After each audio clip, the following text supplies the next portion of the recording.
In this video, we are going to talk about the fact that immigrants are broke in Canada. What are the causes and what are steps that we can take in order to fix it up in our ass? So, ready for your ride? Jesus at your side. Are you one of those immigrants struggling here in Canada? Struggling to make ends meet, living from paycheck to paycheck? Stick around in this video. I am sure there will be something that will help you to be able to transform your thinking, your mindset, so that you can live the life that you truly deserve here as an immigrant in Canada.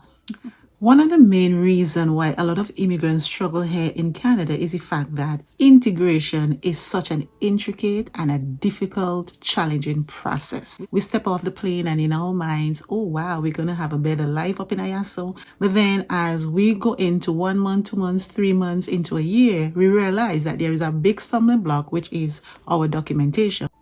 Especially those of us who have never had anyone to sponsor us.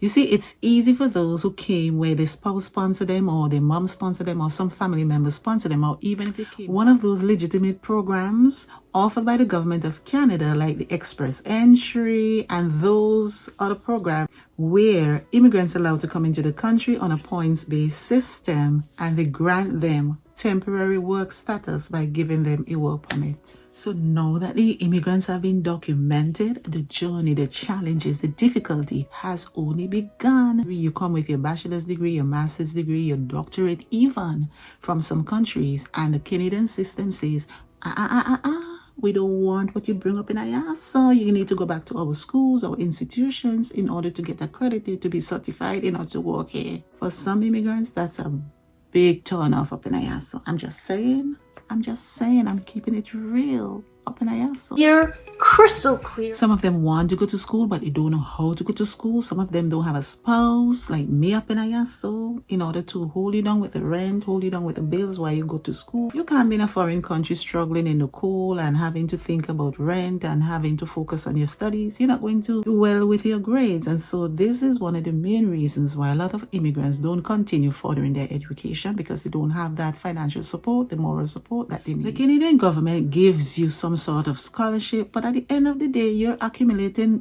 thousands of dollars in student loans, and at the end of the day, you have to go back and pay back all of that up in IASA. So the struggles continues. So what actually happens is that a lot of immigrants ended up working in dead-end jobs that they do not want to do, and jobs that do not fit their qualification up in IASO. And child, those are the jobs, they are low paying, minimum wage up in IASO. When you're working for minimum wage, and then other than minimum wage, you have high rent. The rent has been skyrocketing up in Canada up in IASO. People can't find place to live up in IASO. The rent high up under the roof up in IASO.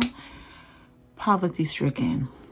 So the system is really designed to make you poor. I'm just saying up in Ayaso. And child, is not like the Caribbean islands where if we want a mango, we go on our neighbor's mango tree and pick a mango up in Ayaso. Nobody not giving nothing for free up in Canada up in Ayaso.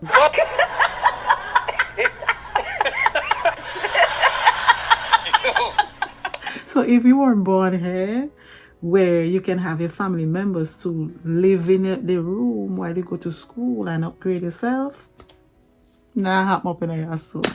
There are so many more, a plethora of reasons why most immigrants in Canada are broke, but I only scratched the surface.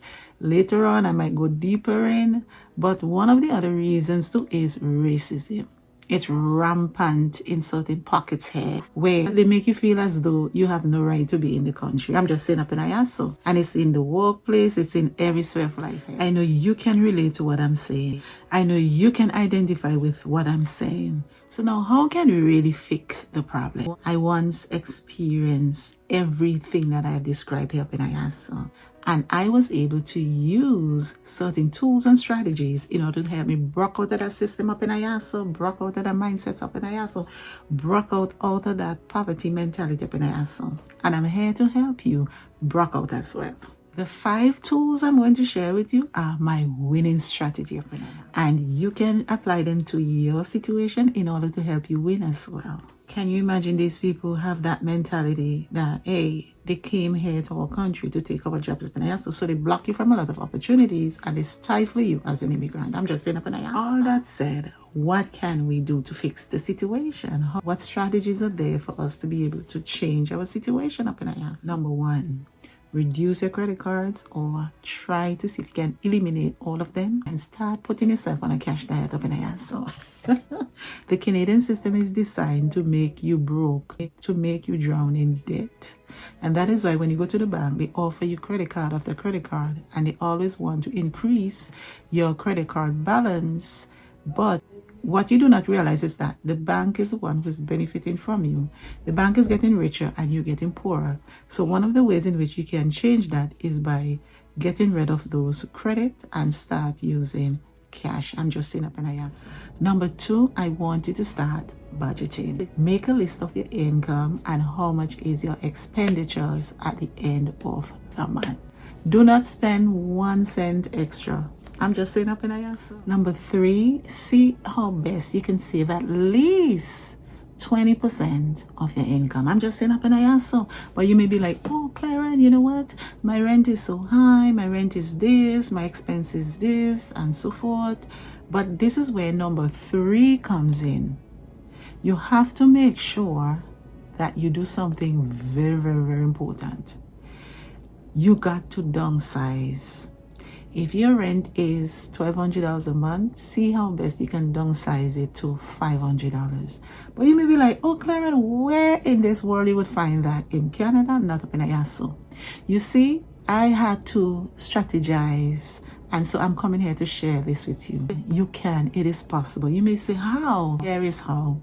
Instead of renting a 2-bedroom apartment for $1,200 or a studio for $1,200, you can actually downsize and rent 1 bedroom in a house for $500 and share the utilities with the person whom you're renting from. I'm just saying up in You've got to think outside of the box. Ta-da!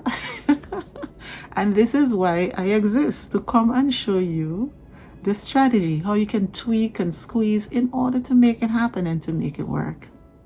Number four, from the entrepreneurial teacher up in Ayaso, start a business. Is there anything that you're most passionate about? Turn it into a business up in Ayaso. That's what I did.